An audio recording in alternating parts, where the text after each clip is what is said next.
కన్యా రాశి వారికి ఆదాయం 14, వ్యయం 2, రాజపూజ్యం 6, అవమానం 6.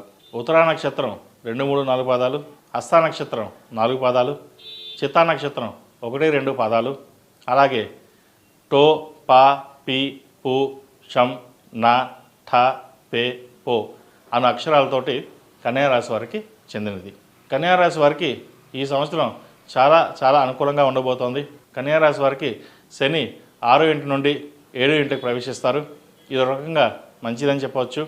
కెరియర్ పరంగా గ్రోత్ ఉంటుంది మరియు చాలా వరకు అనుకూల ఫలితాలు ఉంటాయని చెప్పడంలో ఎలాంటి సందేహం లేదు. మే 30, 2020 తేదీ నుండి రాహు కుంభరాశిలో, అలాగే కేతు సింహరాశిలో ప్రవేశిస్తారు. ఈ 2 గ్రహాల సంచారం వల్ల శుభప్రదంగా ఉంటుందని చెప్పవచ్చు. సమాజంలో గుడ్విల్ పెంచుకోవడానికి చేసే ప్రయత్నాలు ఫలిస్తాయి. శత్రువులపై విజయం సాధిస్తారు. ఆర్థిక పరంగా, ఆరోగ్యపరంగా అద్భుతమైన కాలం చెప్పవచ్చు. ఉద్యోగంలో మంచి మార్పులు చోటు చేసుకుంటాయి. వైద్య వృత్తిలో ఉన్నవారికి అనుకూల కాలం చెప్పచ్చు.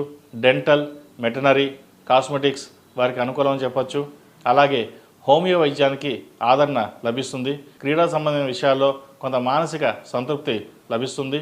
స్పోర్ట్స్ కోటాలో ఉద్యోగం లభిస్తుంది. వ్యాపారస్తులకు వ్యాపారపరంగా బాగుంటుంది. ఆటోమొబైల్స్, ట్రావెల్స్ వ్యాపారాలు కలిసి వస్తాయి. మెడికల్, కన్స్ట్రక్షన్, రియల్ ఎస్టేట్, సుగంధ ద్రవ్యాలు, హెర్బల్స్ వ్యాపారాలు బాగుంటాయి. విద్య, వైద్య, న్యాయ రంగంలో ఉన్నవారికి, ఎగుమతి దిగుమతి వ్యాపారస్తులకు, లోహపు వ్యాపారస్తులకు, ఆహార సంబంధమైన వ్యాపారస్తులకు ఈ సంవత్సరం కూడా చాలా అనుకూలంగా ఉంటుంది. విద్యార్థులకు విదేశీయాన సంబంధమైన విషయాలలో విదేశాల్లో చదువుకోవడానికి చేసే ప్రయత్నాలు, గ్రీన్ కార్డ్ మొదలైనవి అనుకూలిస్తాయి. టెక్నికల్, మెడికల్, సిఏ వారికి అనుకూలంగా ఉంది. ప్రభుత్వ సంబంధమైన పోటీ పరీక్షల్లో విజయం సాధించి మంచి ఉద్యోగాన్ని పొందుతారు. ప్రేమ వివాహ సంబంధమైన విషయాలలో జాగ్రత్తలు తీసుకోవాలి. జాతక పరిశీలన చేసుకుని ముందుకు వెళ్ళడం చెప్పదగినది. తొందరపడి నిర్ణయాలు తీసుకోవద్దు. భార్యాభర్తల మధ్య విభేదాలు రాకుండా చూసుకోవాలి. సంతాన సంబంధమైన విషయాల్లో, ప్రేమ విషయాలలో జాగ్రత్తలు తీసుకోవాలి. వివాహ ప్రయత్నం చేస్తున్న వారికి మంచి సంబంధం కుదురుతుంది. నూతన గృహం కొనుగోలు చేయాలనే మీ ఆశయం నెరవేరుతుంది. కుటుంబ సమస్యలు కొంతకాలం చికాకు వచ్చినా చివరకు సానుకూలపడతాయి. ఈ రాశిలో జన్మించిన స్త్రీలకు వృత్తి ఉద్యోగాల్లో మంచి పేరు సంపాదిస్తారు.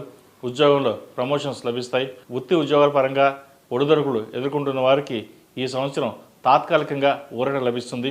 మొత్తం మీద గత సంవత్సరం కంటే ఈ సంవత్సరం బాగుంటుంది. ఈ రాశివారు ఈ సంవత్సరం శ్రీ వెంకటేశ్వర స్వామి వారికి అర్చన చేయించండి. మహాలక్ష్మి హోమం చేయించడం చెప్పదగిన సూచన. అలాగే ఏదైనా పని మీద బయటికి వెళ్ళేటప్పుడు గురువారం అడగానే, శనివారం అడగానే వెళ్ళడం చెప్పదగిన సూచన. తదుపరి తులారాశి.